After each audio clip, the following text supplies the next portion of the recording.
আমরা তো রমজান মাসে অনেক ইবাদত করেছি, আমরা এই ইবাদত কতদিন পর্যন্ত করব? আল্লাহ তাআলা বলেন, ওয়া'বুদ রাব্বাকা হাত্তা ইয়াতিয়াকাল ইয়াকিন।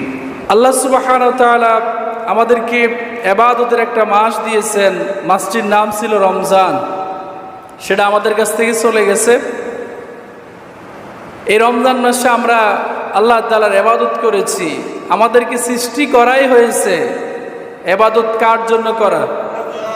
আল্লাহ সুবহানাহু ওয়া তাআলা বলেন, ওয়ামা খালাকতুল জিন্না ওয়াল ইনসা ইল্লা লিয়াবুদুন।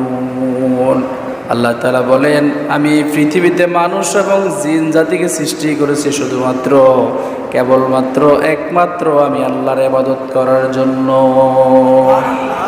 এখন এই ইবাদত এক মাস নাকি সারা জীবন?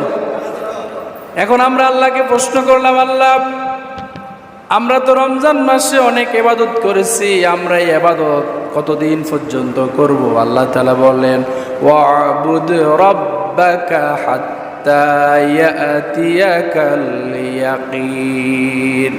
ও আমার বান্দা, আমি তোমাকে লম্বা একটি জীবন দিয়েছি, তোমাকে আমি 60 বছর 70 বছর 80 বছর 100 বছরের জীবন দান করেছি। তুমি ততদিন পর্যন্ত ইবাদত করবে যতদিন পর্যন্ত তোমার কাছে মালাকুল মউত না আসে, অর্থাৎ তোমার মৃত্যু পর্যন্ত তোমাকে ইবাদত করতে হবে। কার? আল্লাহর ইবাদত করতে হবে মৃত্যু পর্যন্ত। হাত্তা ইয়াতিয়াকাল ইয়াকিন, যতদিন পর্যন্ত আমাদের কাছে মালাকুল মউত না আসবে ততদিন পর্যন্ত আমরা একজনের ইবাদত করব। তিনি কে?